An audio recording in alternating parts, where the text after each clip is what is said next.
from the previous class we have discussed about the causes of biodiversity. Causes of biodiversity, in which there are mainly 4 reasons. These are: first one, habitat loss and fragmentation.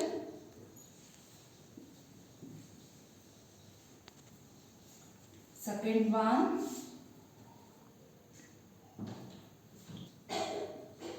over exploitation.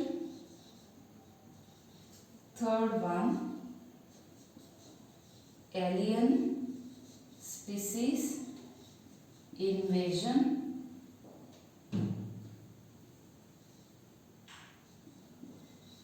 And fourth one, co-extinction. These are the 4 main reasons they are cause the loss of biodiversity. ಈಗ ನಾವು ಇದರೊಳಗಡೆ first one habitat loss and fragmentation already study ಮಾಡೀವಿ and over exploitation ಅನ್ನು study ಮಾಡಿ. In today's class I am going to discuss the alien species invasion and co-extinction. These 4 main reasons are also called evil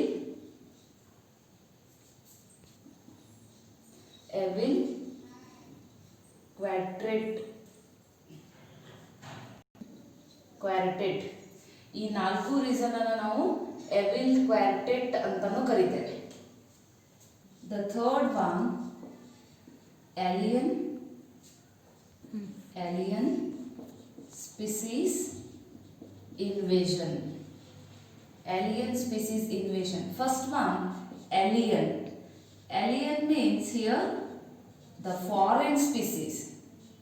Alien means foreign species or unknown species, unknown alla, unfamiliar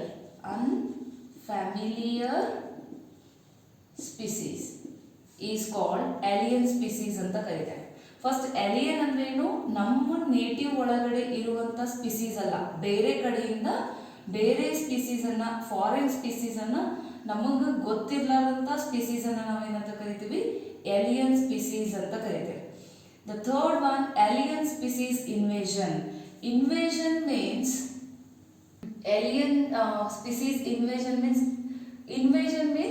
spread ಆಗೋದನ್ನ ಏನಂತ ಕರಿತೀವಿ? invasion ಅಂತ ಕರಿತೇವೆ. Here the alien species invasion means some alien species when introduced, alien species are introduced unfortunately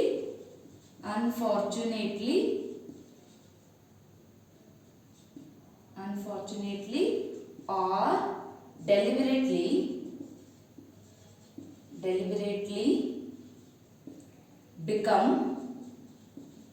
become invasive and cause harmful impact on the indigenous species. Here some alien species they are introduced unfortunately or unfortunately ಅಂದ್ರೆ ನಮ್ಗೆ ಗೊತ್ತಿರಲಾರ್ದೆ ನಾವು ಏನು ಮಾಡಿರ್ತೀವಿ ಅಂದ್ರೆ ಆ species ಅನ್ನ introduce ಮಾಡಿರ್ತೀವಿ. R deliberately means ನಾವು ನಮ್ಗೆ ಬೇಕು ಅಂತಾನೆ ನಾವೇನು ಮಾಡಿರ್ತೀವಿ, ಆ ಸ್ಪೀಸೀಸ್ ಅನ್ನ ಇಂಟ್ರೊಡ್ಯೂಸ್ ಮಾಡಿರ್ತೀವಿ. ಸೊ ನಮಗೆ ಬೇಕು ಅಂತಲೇ ಇಂಟ್ರೊಡ್ಯೂಸ್ ಮಾಡಿರುವಂಥ ಸ್ಪೀಸೀಸ್ ಬೇರೆ ಸ್ಪೀಸೀಸ್ ಆಗಿರ್ಬೋದು, ಅಥವಾ ನಾವು ಯಾವುದೇ ಒಂದು ಸ್ಪೀಸೀಸ್ ಅನ್ನ ಇಂಟ್ರೊಡ್ಯೂಸ್ ಮಾಡುವಾಗ ಆ ಸ್ಪೀಸೀಸು ನಮ್ಗೆ ಗೊತ್ತಿರದೆ ಅವು ನಮ್ಮ ನೇಟಿವ್ ಪ್ಲೇಸಿಗೆ ಬಂದಿರ್ಬೋದು. ಸೊ ಅಂಥ ಸ್ಪೀಸೀಸ್ ಏನಾಗ್ತಾವು ಅಂತಂದ್ರೆ ಈಸಿಲಿ ಸ್ಪ್ರೆಡ್ ಆಗಿ ನಮ್ಮ ಇಂಡಿಜಿನಸ್ ಸ್ಪೀಸೀಸ್ ಮೀನ್ಸ್ ನಮ್ಮ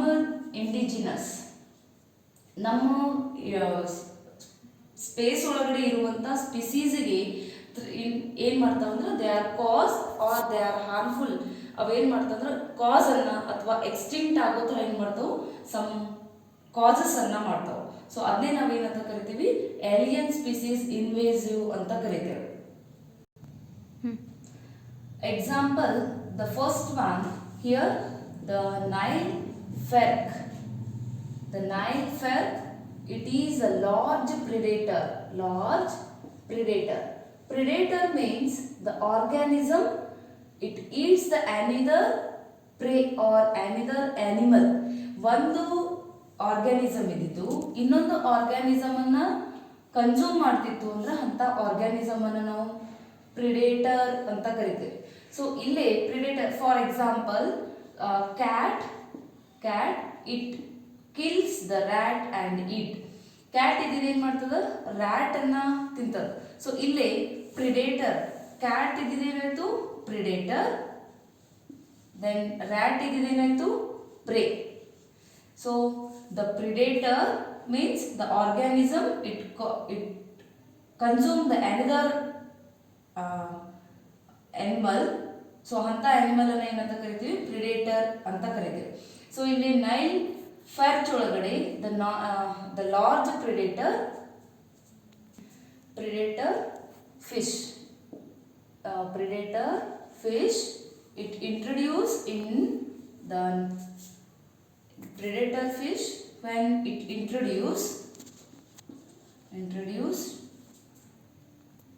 in lake Victoria in Africa. It caused the extinction on ecologically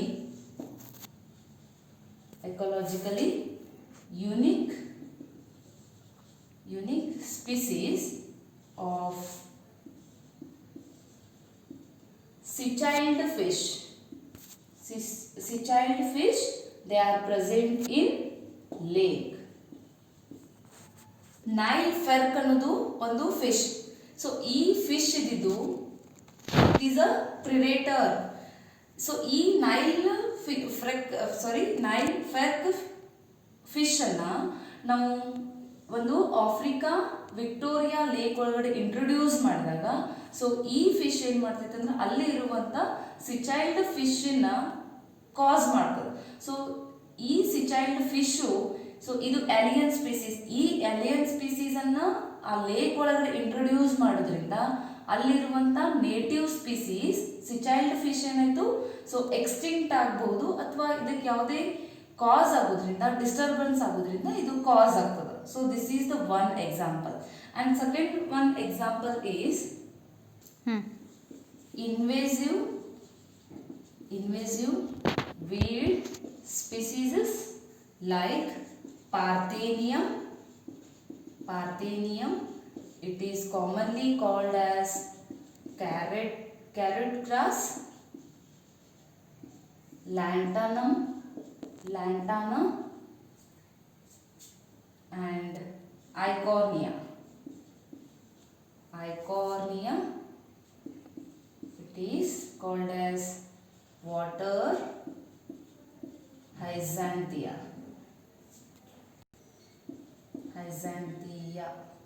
or hyacinthia. They are weed species. So here they are cause the environmental damage.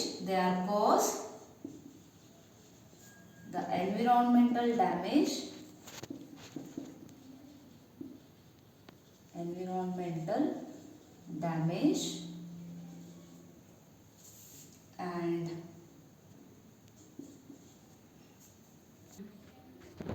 damage and threat to the native species.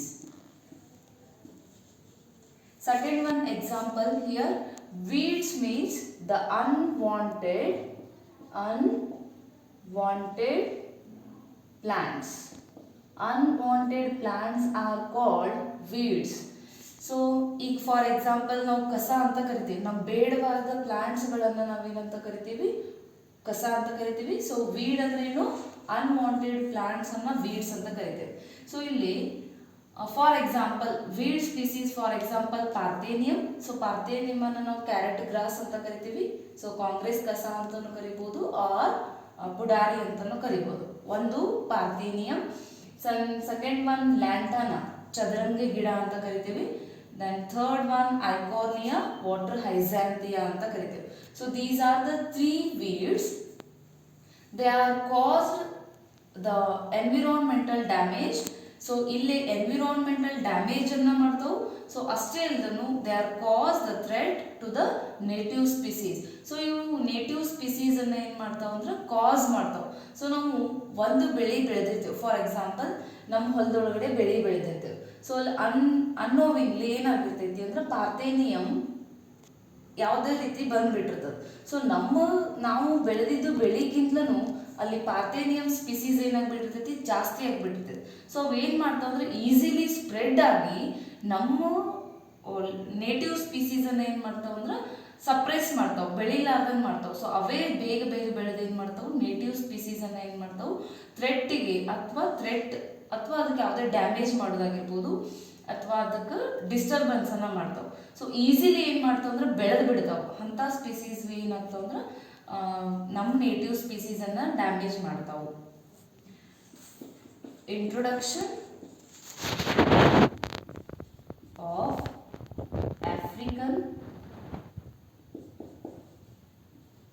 African catfish.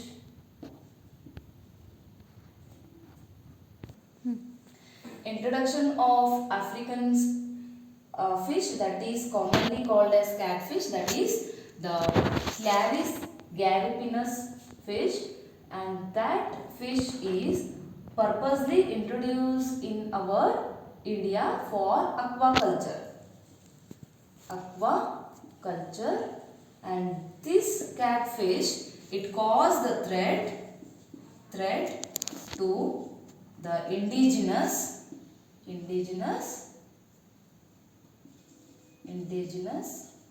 fishes in Indian rivers. So ಇಲ್ಲಿ ನಾವು African fish ಅನ್ನ, ಒಂದು cat fish ಅನ್ನ ನಮ್ಮ Indian river ಒಳಗಡೆ ನಾವು aquaculture ಮಾಡಲಿಕ್ಕೆ ನಾವೇ ಇಂಟ್ರೊಡ್ಯೂಸ್ ಮಾಡಿರುವಂಥ ಫಿಶ್. ಸೊ ಈ ಎಲಿಯನ್ ಸ್ಪೀಸೀಸ್ ಇದ್ದಿದ್ದು ನಮ್ಮ ಇಂಡಿಜಿನಸ್ ಕ್ಯಾಟ್ ಫಿಶಸ್ ಅನ್ನ ಏನು ಮಾಡ್ತದೆ, ನಮ್ಮ ನೇಟಿವ್ ಪ್ಲೇಸ್ ಒಳಗಡೆ ಇರುವಂಥ ಕ್ಯಾಟ್ ಫಿಶಸ್ ಅನ್ನ ಏನು ಮಾಡ್ತದೆ, ಇಂಡಿಯಾ ಒಳಗಡೆ ಇರುವಂಥ ರಿವರ್ ಒಳಗಡೆ ಇರುವಂಥ ಫಿಶಸ್ಗೆ ಸೊ ಈ ಸ್ಪೀಸೀಸ್ ಏನು ಮಾಡ್ತದೆ, ಥ್ರೆಟ್ ಅನ್ನ ಕಾಸ್ ಮಾಡ್ತದೆ. These are the 3 examples for alien species invasion. And the fourth one is co-extinction.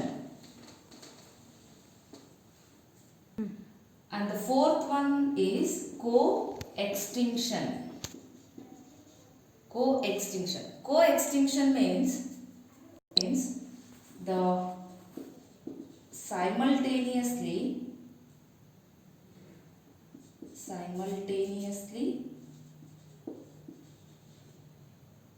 extinction of 2 or more species, especially when one is dependent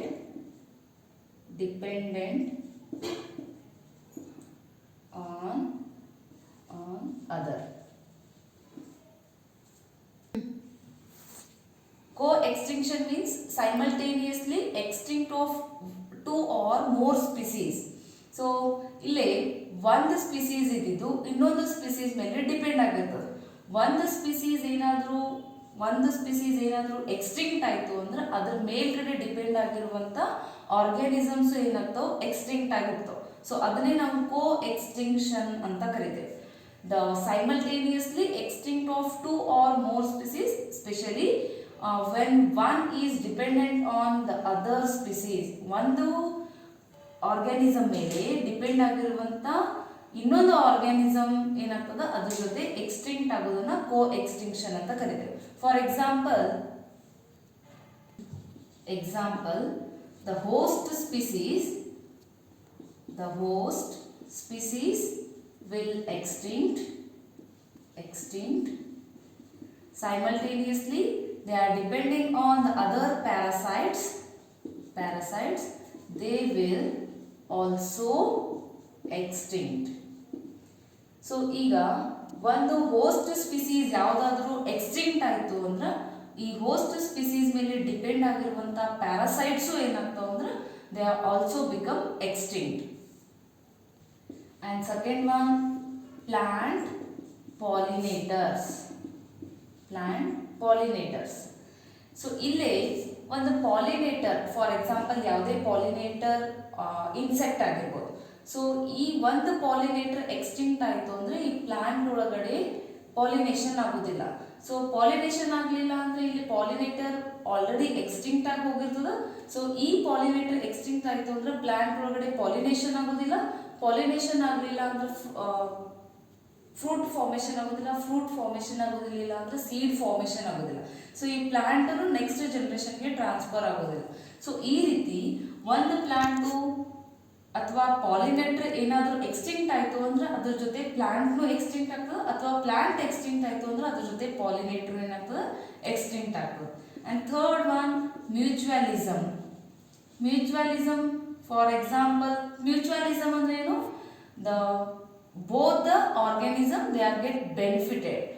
ಎರಡು ಆರ್ಗ್ಯಾನಿಸಮ್ಗೆ ಒಂದರಿಂದ ಇನ್ನೊಂದು ಬೆನಿಫಿಟ್ ಇತ್ತು ಅಂದ್ರೆ ಅಂಥ ಆರ್ಗ್ಯಾನಿಸಮ್ಸ್ ಅನ್ನ, ಸೊ ಆ ರಿಲೇಶನ್ಶಿಪ್ ಅನ್ನ ನಾವೇನಂತ ಕರಿತೀವಿ, ಮ್ಯೂಚುವಲಿಸಮ್ ಅಂತ ಕರಿತೀವಿ.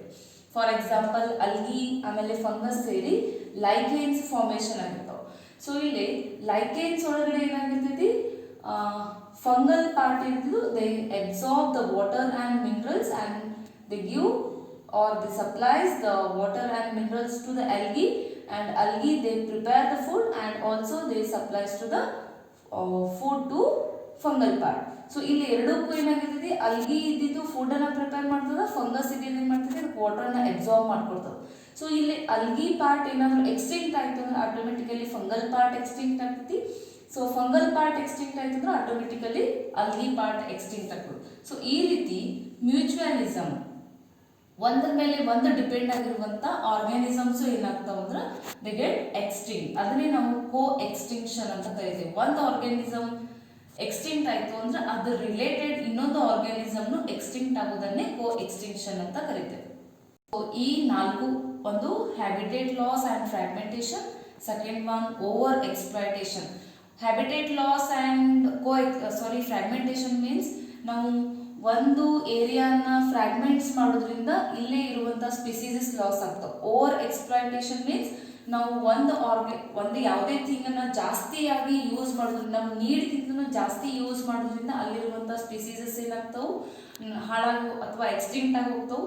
ಆಮೇಲೆ third one, alien species invasion. ಒಂದು ಏಲಿಯನ್ ಸ್ಪೀಸೀಸ್ ಇಂಟ್ರೊಡ್ಯೂಸ್ ಮಾಡೋದ್ರಿಂದ they are cause the threat ಅಂತಲೂ ಕರಿತೇವೆ. ಆಮೇಲೆ ಇಲ್ಲಿ ಫೋರ್ತ್ ಒನ್, ಕೋ ಎಕ್ಸ್ಟಿಂಕ್ಷನ್ ಮೀನ್ಸ್ ಒಂದು ಆರ್ಗ್ಯಾನಿಸಮ್ ಎಕ್ಸ್ಟಿಂಕ್ಟ್ ಆಯಿತು ಅಂದ್ರೆ ಅದ್ರ ಜೊತೆ ಇನ್ನೊಂದು ಆರ್ಗ್ಯಾನಿಸಮ್ನು ಏನಾಗ್ತದೆ, ಎಕ್ಸ್ಟಿಂಕ್ಟ್ ಆಗ್ತದೆ. These are the four main causes of biodiversity. And this is about the today's class. Thank you.